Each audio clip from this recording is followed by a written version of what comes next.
जय हिंद। इस वीडियो में हम समझेंगे कि विंड टरबाइन कैसे काम करता है और इससे बिजली कैसे बनाई जाती है। अब ये विंड टरबाइन से बिजली कैसे बनाया जाता है, इसमें दो चीज़ें समझना ज़्यादा ज़रूरी है। पहला कि ये विंड टरबाइन बनता कैसे, और दूसरा ये विंड टरबाइन काम कैसे करता है, क्योंकि इसमें दोनों चैलेंजिंग काम है। इसे उतनी ऊंचाई पर बनाना, जितना ऊंचाई कुतुब मीनार की है ना, उससे ज़्यादा ही ऊंचाई ये होते हैं सब, ये विंड टरबाइन। तो इसको बनाने के लिए कई सारे इंस्ट्रूमेंट्स की जरूरत होती है, जिसमें सबसे पहला होता है इसका बेस फाउंडेशन, जिसे हम टावर कहते हैं। इस टावर को हम लोग कई शेप में, कई सेक्शंस में बनाते हैं, जैसे टुकड़े टुकड़े में रख के इसके ऊपर ऐसे और उसे कस दिया जाता है, जिससे कि ये बन सके। जैसे आप देख रहे हैं, एक पूरा सॉलिड नहीं रहता, उतना सॉलिड हो जाएगा तो फिर इसे बनाने में काफ़ी ज़्यादा कंक्रीट लगेंगे और बहुत ज़्यादा वेट बढ़ जाएगा।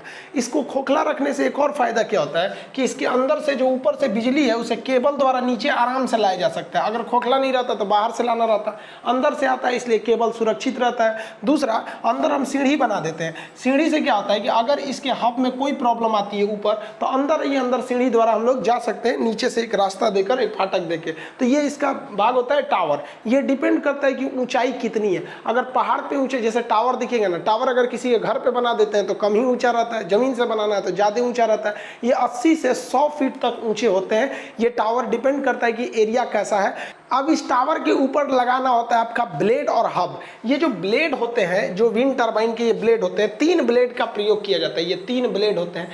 ये ब्लेड काफ़ी लंबे होते हैं, लगभग 60 फीट इतना ऊंचे होते हैं, यानी 5 से 6 मंजिला, 8-8 मंजिला ऊंचे ये ब्लेड होते हैं सब। अगर आप छोटे शहर में रह रहे हैं तो आपके शहर की ऊंचाई, जो मैक्सिमम ऊंची बिल्डिंग है उसका इसमें एक ब्लेड होता है, क्योंकि छोटे शहरों में ना आपका 7 से 8 मंजिल से ऊंचा बनाने नहीं देता है। बड़े शहर दिल्ली उल्ली रहिएगा तब तो आपका बड़ी बिल्डिंग मिलेगी, इतनी ऊंची होती है। इन ब्लेड्स को ले जाना सबसे बड़ा पहाड़ होता है। देखिए कितनी मुश्किल से इस ब्लेड को ले जाया जाता है, कितने ट्रक्स वगैरह लगाए जाते हैं, स्पेशल ट्रक बनते हैं जो इसे ले जाते हैं, क्योंकि ये हमेशा इस विंड टरबाइन को पहाड़ी एरिया में सेट किया जाता है, और पहाड़ी एरिया में सड़कें अच्छी नहीं होती हैं। ये ब्लेड्स जो होते हैं, इनको जहां लगाया जाता है उसको हम लोग बोलते हैं, हम लोग रोटर। इसे कई लोग रोटर हब भी बोलते हैं, टेक्निकल भाषा में इसे रोटर हब कहा जाता है। तो जहां ये सेट होते हैं इसे कहते हैं रोटर हब। तो जिसे हम कंप्लीट कलर कर दिए हैं, ये हो गया रोटर हब, और इसमें लगा हुआ है आपका ब्लेड्स लगे हुए हैं। ये ब्लेड घूमेंगे तो क्या होगा, बिजली बनेगा। लेकिन इस ब्लेड के सामने एक समस्या, ब्लेड धीमे घूमते हैं, कभी हवा आएगी, कभी तेज आएगी, कभी हवा का डायरेक्शन बदल जाएगा। ये सब चीजें भी इसमें बहुत ज्यादा मायने रखती है। इस ब्लेड को सेट करने के लिए 2 अलग अलग तरीके आते हैं। एक होता है कि आप इसका पहले ये वाला पोर्शन को, आपको पूरा नेकल का पार्ट जो होता है पीछे का, इसको लगा लीजिए और इसमें एक रोटर हब लगा दीजिए, उसमें एक एक ब्लेड को ऐसे क्रेन से ले आके फिट कीजिए। और नहीं तो दूसरा तरीका होता है कि आपने टावर को खड़ा कर दिया, ये टावर हो गया।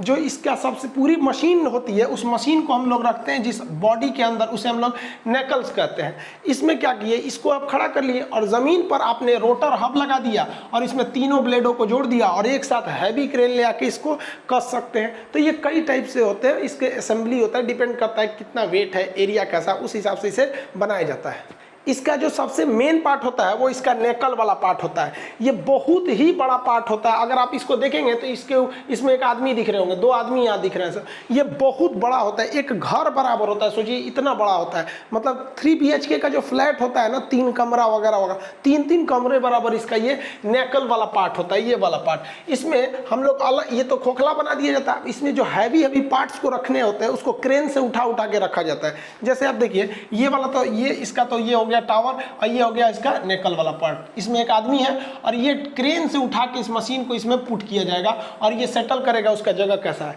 तब इसमें आपको गियर बॉक्स रखना पड़ेगा, ब्रेक रखना पड़ेगा और उसके पीछे अल्टरनेटर को रखना पड़ेगा। यही वाला मेन पार्ट होता है, यही बिजली को बनाता है। और बाकी तो होते हैं वो घूमने के काम करते हैं। इस पार्ट को हम लोग नेकल के नाम से जानते हैं। अब इसके अंदर समझते हैं गियर बॉक्स कैसे काम करता है। देखिए गियर बॉक्स का काम क्या होता है, लो आरपीएम। आरपीएम मतलब क्या होता है, रिवोल्यूशन पर मिनट, लो आरपीएम। कोई चीज धीमी घूम रही है ना, उसको वो तेज कर देता है, उसी को हम लोग क्या कहते हैं, गियर बॉक्स कहते हैं। नॉर्मल समझिए, साइकिल को देखिए, साइकिल को जब आप डबल स्टैंड पे खड़े कर देते होंगे तो इस पैडल को, जो ये साइकिल का पैडल होता है, इसको थोड़ा भी घुमाइएगा ना तो ये जो चक्का होता है बहुत तेज घूमता है।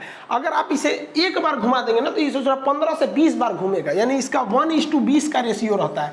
एक बार अगर आप इसको घुमा दिए तो वो 20 बार इसको घुमा देगा। और वही अगर चेन उतर जाएगा, ये अच्छा से काम नहीं करेगा, जाम चलेगा, तो जो बार इसको घुमाइएगा उतने बार ये चक्का घूमता है, तो कहते हैं बड़ी जाम चल रहा है, तो इसका सर्विसिंग किया जाता है यहाँ पर। तो वही काम करता है इसमें गियर बॉक्स। जैसे ये तो रोटर है, इसमें लगे रहेंगे ब्लेड, तो ये तो बाहर का हिस्सा है, इसमें ब्लेड लग जाएंगे, कई तो ब्लेड लगा दीजिए, यहाँ हम ऐसे ब्लेड लगा दे रहे हैं समझने के लिए। इसके पीछे ये साफ्ट होता है, साफ्ट उसे कहते हैं जो घूमने वाला रॉड होता है, ये साफ्ट, ये जुड़ा होता है इस गियर बॉक्स से। गियर बॉक्स वही काम करता है जो साइकिल का ये पैडल काम करता है, यानी अगर ये जितना घूमेगा उसकी स्पीड को ये बढ़ा देता है, आरपीएम बढ़ा देता है। इसका जो रेशियो होता है 1:90 का रहता है। अब सोचिए आजकल तो जो मॉडर्न आ गया 1:100 आ गया है, 1:100, यानी ये वाला जो विंड है अगर एक बार घूमेगा तो उसके अंदर वाला वो 100 बार घूम चुका रहेगा। अब आपको भले लगता है कि उसे पूरा लुसुर लुसुर घूम रहा है, तो जो इंजीनियर बन के बीटेक किए हैं सब ना, हमारी ज़िंदगी को आसान इन इंजीनियरों ने किया है। भले आज इंजीनियरों की संख्या ज़्यादा होने की वजह से उन्हें ज़्यादा वैल्यू नहीं मिल पाती, लेकिन रियल में हमारी ज़िंदगी आसान इन इंजीनियरों ने ही बनाया है। तो जो धीमा धीमा आपको दिख रहा है, एक्चुअली में जितना दिख रहा है ना उससे 100 गुना अंदर ये वाला गियर बॉक्स उसको नचा देता है। सोचिए इतना ज़बरदस्त होता है, क्योंकि हवा जो होती है कभी धीमी चलेगी कभी तेज चलेगी। हवाओं का स्पीड कभी हो जाता है 11, कभी हो जाता है 90 किलोमीटर प्रति घंटा। तो इस टरबाइन को चाहिए मैक्सिमम स्पीड कितनी चाहिए, 80 किलोमीटर प्रति घंटा की चाहिए। तो यानी आप धीमा भी घुमाएंगे ना तो ये उसको क्या कर लेता है, तेज कर लेता है। लेकिन आंधी में तो ससुरा ये ऑलरेडी तेज हो जाता है। तो इसमें एक ब्रेकिंग सिस्टम लगा होता है, साइड में एक ब्रेकिंग सिस्टम लगा होता है, जो ओवर स्पीड होने पर उसको क्या करता है, ब्लेड को थोड़ा सा ये गियर बॉक्स में से स्पीड को घटा देता है। यानी इसके अंदर जो स्पीड जा रही है वो डिपेंड नहीं करता है कि बाहर हवा कितनी तेज चल रही है या ब्लेड कितना तेज घूम रहा है। अंदर का जो गियर होता है वो डिसाइड कर लेता है। आप भी गाड़ी चलाते होंगे तो स्पीड बढ़ाना होता है तो क्या करते हैं, जोर से उठते हैं, हाँ, अरे गियर चेंज करते हैं, 4 के गियर में लगे तो नहीं, उतने उठिएगा तो बहुत तेज भाग जाता है। तो गियर बॉक्स जो होता है आरपीएम को बढ़ाने घटाने का काम करता है, जबकि ब्रेकिंग सिस्टम जो होते हैं वो क्या करता है, ओवर स्पीड में इसके ब्लेड्स की गति को थोड़ा सा धीमा कर देता है ब्रेक लगाकर। इस तरह से जब गियर बॉक्स के पीछे का जो साफ्ट लगा है ये है आपका जनरेटर, इसे अल्टरनेटर भी कहिए या जनरेटर कहिए, ये घूमेगा। आपको पता है कि इसके बाहर में एक मैग्नेट है और अंदर एक छोटा सा मैग्नेट है। इस छोटे मैग्नेट में ये साफ्ट जुड़ा हुआ है। छोटा मैग्नेट घूमेगा तो इसमें इंडक्शन के फ्लक्स उत्पन्न होंगे और बिजली पैदा हो जाएगा। तो पीछे का ये अल्टरनेटर जो है ये क्या बना देता है, बिजली बना देता है। तो यहाँ पर ये बिजली बनकर कंप्लीट हो जाती है। इस बिजली को अब बस क्या करना है, यहाँ जो बिजली बनी हुई है इसे हमको केबल्स की मदद से नीचे भेज देना है। ऊपर बिजली बन गई, लेकिन यहाँ एक समस्या आती है, हवाओं का जो डायरेक्शन होता है कभी बदल जाता है, कभी पश्चिम से बहने लगता है कभी पूरब से बहने लगता है। स्पीड को तो हमने गियर बॉक्स से मैनेज कर लिया कि स्पीड कम आएगा तो गियर बॉक्स उसको 90 से 100 गुना बढ़ा देता है, और अगर स्पीड बढ़ गया तो क्या होता है, ब्रेकिंग सिस्टम स्पीड को कम कर देता है। तो स्पीड का प्रॉब्लम खत्म हो गया। अब प्रॉब्लम आ गई है डायरेक्शन का। तो डायरेक्शन को मैनेज करने के लिए जो इसका नेकल वाला पोर्शन होता है, ये पोर्शन नेकल कहते हैं इसे, इसके पीछे हमारा एनीमोमीटर लगा होता है। आप इसे देख रहे होंगे, इस तरह से एनीमोमीटर लगा होता है। ये एनीमोमीटर हवाओं के डायरेक्शन को देखता है। आप देखते होंगे हवाओं की गति को नापने वाला एनीमोमीटर लगा होता है। इस डायरेक्शन में इस तरह से कटोरी बनी रहते हैं सब एनीमोमीटर। ये एनीमोमीटर हवाओं के डायरेक्शन को देखता है और इस हिसाब से इसके पूरे ये गर्दन को, ये ऊपर वाला जितना पोर्शन है ना, नेकल वाला पोर्शन, इस पूरे गर्दन को ये घुमा देता है, पूरे के पूरे गर्दने को घुमा देता है। तो ये जहां से घूमता है ये नीचे वाला पोर्शन, इसको हम लोग कहते हैं यॉ। इसे क्या कहते हैं, यॉ। और घूमने को यॉइंग कहते हैं। अंग्रेजी में आईएनजी लगा देंगे तो मतलब समझिए काम हो रहा है। जैसे डांस, आईएनजी लगा देंगे, डांसिंग माने नचिए रहा है, ईटिंग, गोइंग माने चालू है, आईएनजी माने चालू है। तो इसे यॉ कहा जाता है, घुमा देता है तो यॉइंग कहते हैं। तो विंड टरबाइन में यॉइंग बहुत जरूरी है। यॉइंग जो होता है इस नेकल वाले पार्ट से और टावर के बीच में यहीं पे यॉ कर जाता है। यॉ करने से पूरा समझिए तो इसका गर्दन घूम जाता है ऐसे से, ये डायरेक्शन से। तो जिस डायरेक्शन में हवा आएगा, ऊपर स्थित इसका जो एनीमोमीटर है, ये वाला एनीमोमीटर बता देगा कि भैया हवा का डायरेक्शन इधर है, तो टावर वैसे ही खड़ा रहेगा। ऊपर का जितना सेक्शन देख रहे हैं ये वाला पूरा का पूरा पोर्शन ये घूम जाएगा हवाओं के डायरेक्शन में और खूब बेहतरीन ढंग से ये नचेगा। इसलिए डायरेक्शन कुछ भी हो, स्पीड कुछ भी हो, ये आराम से घूम सकता है। इसको बस हवा चाहिए, इसलिए इसे समुद्र के किनारे या पहाड़ी एरिया में सेट करते हैं। इसे सेट करना काफ़ी कॉस्टली होता है। देख रहे हैं कितना तामझाम है। और एक दो नहीं लगाया जाता, 200-300 लगा दिया जाता है ताकि इससे बिजली पैदा हो। अब इससे बिजली क्या होगा, पीछे के अल्टरनेटर में बिजली पैदा हो जाएगी। अब ये जो बिजली पैदा हुई है यहाँ पर, इसे केबल्स की मदद से देखिए नीचे लाया जाता है। केबल्स की मदद से नीचे लाया जाता है। और जब ये टावर से नीचे आ जाते हैं तो नीचे एक जनरेटर होता है जो इसके ट्रांसफार्मर होता है जो इसके वोल्टेज को बढ़ा देता है। अब ये जितने भी टावर हैं सब अपनी बिजली को नीचे भेज देते हैं सब, और एक मेन केबल से मदद से इसे हम लोग भेज देते हैं पावर सब स्टेशन में। सब स्टेशन में इस बिजली को कनेक्ट करके इसे बिजली ग्रिड पर भेज दिया जाता है। यहाँ आप देख लिए कि कैसे बिजली इसके मदद से बनती है।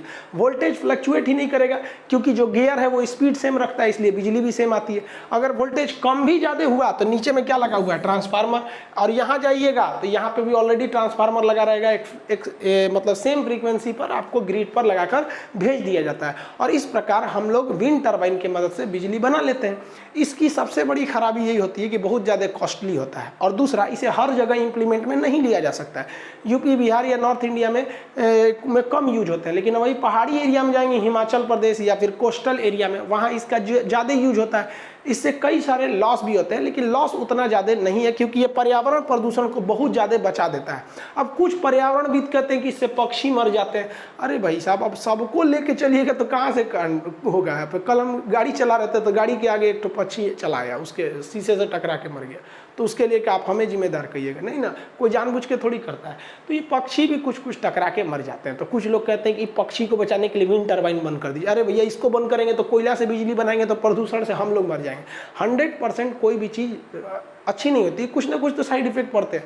दूसरा कि इसमें कभी स्पीड ज़्यादा हो जाता है, ब्रेकिंग सिस्टम काम नहीं करता है तो आग लग जाते हैं। और विंड टरबाइन जो ब्लेड होता है ये भी तो अंदर से खोखला ही होता है, और ये टावर भी खोखले होते हैं। कभी कभी टावर में टूट जाता है या फिर विंड टरबाइन में टूट जाता है, तो टूटने के बाद फिर उसे मेंटेनेंस में काफ़ी लंबा खर्च आते हैं। खैर जो भी हो, हम लोग जो पानी से बिजली बनाते हैं और जो हवा से बिजली बनाते हैं, इसमें वन टाइम इन्वेस्टमेंट है। इसके बाद बहुत हल्का फुल्का टूट गया तो मेंटेनेंस की ज़रूरत है, और हमें फ्री में बिजली मिलते रहती है आराम से। इसके लिए हमें कोई पर्यावरण को प्रदूषण की ज़रूरत नहीं, इसलिए इसे हम लोग इको फ्रेंडली कहते हैं या नवीकरणीय के नाम से जानते हैं। ये बहुत ज़रूरी है ताकि आने वाली भविष्य को हम एक अच्छा पर्यावरण दे सकें। और ये हम हवा से बिजली बनाना आपको बता दिए। आगे आप कहेंगे तो हम बिजली पानी से कैसे बनती है उसको समझा देंगे, फिर परमाणु बिजली घर से कैसे चलती है उसको समझा देंगे।